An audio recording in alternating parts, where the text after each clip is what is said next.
Bharatiya Janata party के पूर्व राष्ट्रीय संगठन महामंत्री संजय विनायक जोशी शनिवार को मुजफ्फरनगर स्थित ब्रह्मपुरी कॉलोनी पहुंचे। वो भाजपा के वरिष्ठ नेता ठाकुर अरुण सिंह के आवास पर उनके पिता रोहतास सिंह के निधन पर शोक व्यक्त करने पहुंचे। शोक संवेदना व्यक्त करने के बाद मीडिया से बातचीत में संजय जोशी ने विपक्ष पर तीखा हमला बोला। उन्होंने कहा कि विपक्ष दल दिन में सत्ता के तारे गिन रहे हैं और चांद देखने की कोशिश कर रहे हैं। उन्होंने विपक्ष पर तंज कसते हुए कहा कि उन्हें सत्ता प्राप्ति का पीलिया हो गया है, अब उन्हें सब कुछ पीला ही नजर आता है। संजय जोशी ने भारत की तुलना पड़ोसी देशों से करते हुए कहा कि भारत की लोकतांत्रिक व्यवस्था बांग्लादेश और नेपाल जैसे देशों से कहीं अधिक मजबूत और सुदृढ़ है। उन्होंने कहा कि यहाँ सरकार जन भावनाओं के आधार पर निर्णय लेती है। उन्होंने विपक्ष के उन आरोपों को भी खारिज किया जिसमें सरकार को तानाशाही बताया जा रहा है। संजय जोशी ने कहा, भारत में जो उपराष्ट्रपति के चुनाव हुए हैं वो पूरी तरह निष्पक्ष रहे हैं। विपक्ष बार बार सवाल खड़ा करता है लेकिन प्रमाण कुछ नहीं देता। वोट चोरी के आरोपों पर भी उन्होंने विपक्ष को घेरा। उन्होंने कहा कि चुनाव आयोग ने विपक्ष को नोटिस दिया है लेकिन उसका जवाब तक नहीं दिया गया।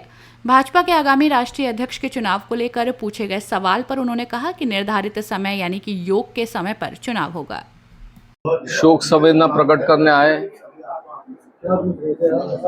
अच्छा, एक जो नेपाल में और बांग्लादेश में जो हिंसा हुई है, जो प्रदर्शन हुआ, इसके बाद तख्ता पलट हुआ है।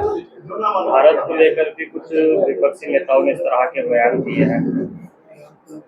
विपक्षी लोग सत्ता पाने के दिन में तारे और ख्वाब देखते हैं। उनको एक प्रकार का पीलिया हुआ है, जब सभी पीलियाग्रस्त व्यक्ति को पीला पीला ही नजर आता है। बांग्लादेश की और नेपाल की परिस्थिति भारत से पूर्णतः भिन्न है। जिस वजह से, जिस तत्वों की वजह से ये सारा विद्रोह हुआ है, भारत में ये संभव नहीं है कि भारत की अपनी व्यवस्था सुदृढ़ और मजबूत है। जन संवेदनाओं को ध्यान में लेकर सरकारें निर्णय करती है। अब नेपाल का ही आप देखेंगे तो इतने सालों में कितने प्रधानमंत्री बने। ये आरोप गलत है कि देश तानाशाही की तरफ चल रहा है। गलत बात है। अब उपराष्ट्रपति का चुनाव क्या तानाशाही से हुआ? बाकायदा वोटिंग हुआ है। सरकार को लेकर वही मैंने कहा ना कि विपक्ष सत्ता पाने के लिए इस प्रकार के ख्वाब देख रहा है। दिन में चांद देखने की कोशिश कर रहे हैं। बहुत धन्यवाद। विपक्ष लगातार वोट चोरी का आरोप लगा रहा है भाजपा पर। सिद्ध कहाँ कर पा रहे?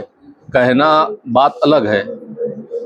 इलेक्शन कमीशन ने भी उनको नोटिस दिया, नोटिस का जवाब कहाँ तक दिया? तो पार्टी के राष्ट्रीय अध्यक्ष पद का तो खाली को लेकर अभी तो है, अध्यक्ष पद कहाँ खाली हुआ है? कार्यकारी मतलब में समझ क्यों हो रहा है? योग्य समय पर होगा निर्णय। क्या कारण है जो नहीं हो पा रहा है? बहुत धन्यवाद। हो गया नेपाल बंगाल का पर्याप्त हो गई चर्चा। अपनी राय हमें कमेंट में जरूर बताएं और ऐसे ही लेटेस्ट अपडेट्स के लिए हमारे चैनल रॉयल बुलेटिन को लाइक, शेयर और सब्सक्राइब करना ना भूलें।